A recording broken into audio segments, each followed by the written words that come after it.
Psychic vampires.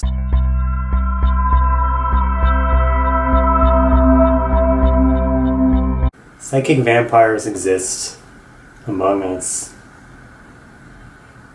However, on this spiritual topic, I like to take things and turn it upside down and also give the perspective of what it's like to be the person who may be that psychic vampire who annoys you or you've noticed in your life. Let's first talk about what it is to be a psychic vampire. Let's go on the negative terms. Now, when you hear the word psychic vampire, what comes to mind, I think in a lot of people, is somebody who just drains you. You're around them, and for whatever reason, it's almost like you give and you give and you give around them, and they just take and take and take and take, and you just feel so drained after being with them. Or somebody is just, you just can't be around. They're too much. Whatever they're around, either they're complaining all the time, or they just don't know when to stop. And there are ways to protect yourself energetically, as well as mentally and emotionally. Let's talk with energetically first. Section on psychic protection, and it's simply this. You place your hands together, this, and you put your hands in your lap, so you're not up like here in your lap, and you simply go like this.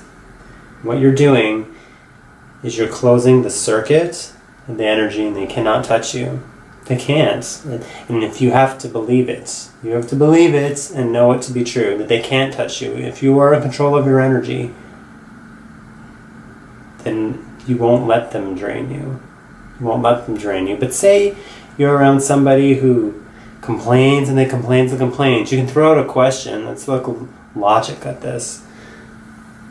You can look at this logically and ask a better question. Here's a wonderful one. Someone being negative and negative and negative and negative, and maybe they're just going to continue to be negative and they're just draining. Ask them a question like, what's been the best part of your day so far? Can you tell me something amazing? What if you did know? Can you tell me a time you felt really good? What was that like? I'd love to hear about it. Now, you may not want to go and engage in that conversation and go down that path, but that's one practical way of dealing with it.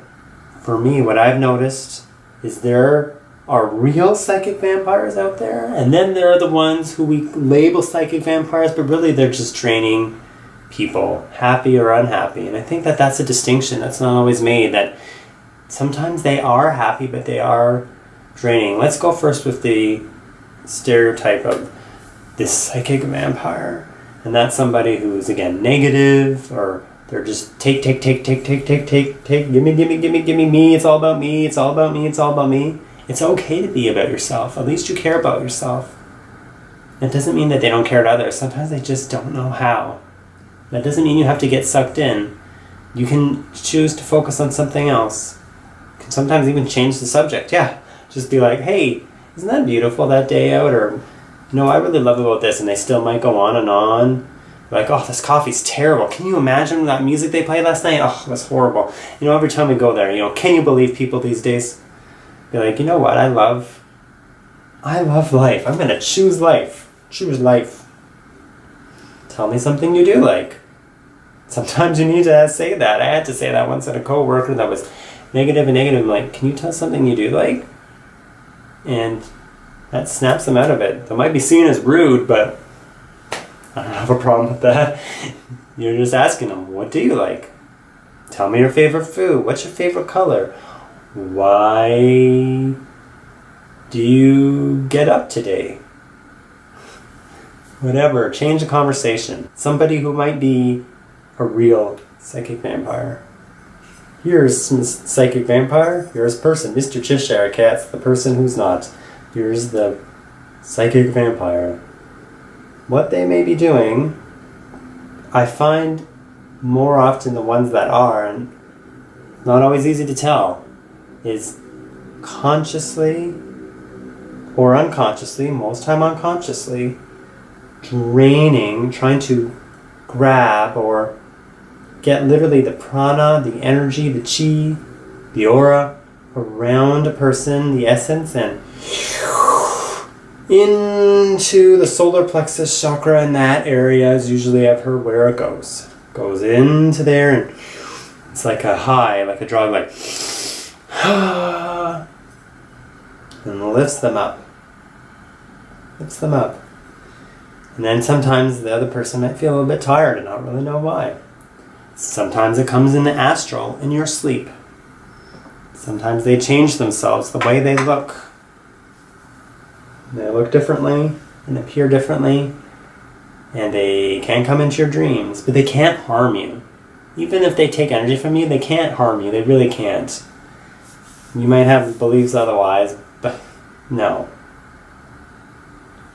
However, some attributes of people who are quote-unquote psychic vampires is they can be more psychic. Use that word, psychic. They can come in many shapes and sizes. They may look like a business person. They may look alternative. They may even dress, as termed as a lifestyle. They may look like a lifestyle on the outside, but actually really truly are one as a disguise. Most oftentimes they don't necessarily look like it, but there is no most often anymore. There used to be a community on psychic vampires, Sanguinarius. I believe it still exists. I'm not sure who's running it now.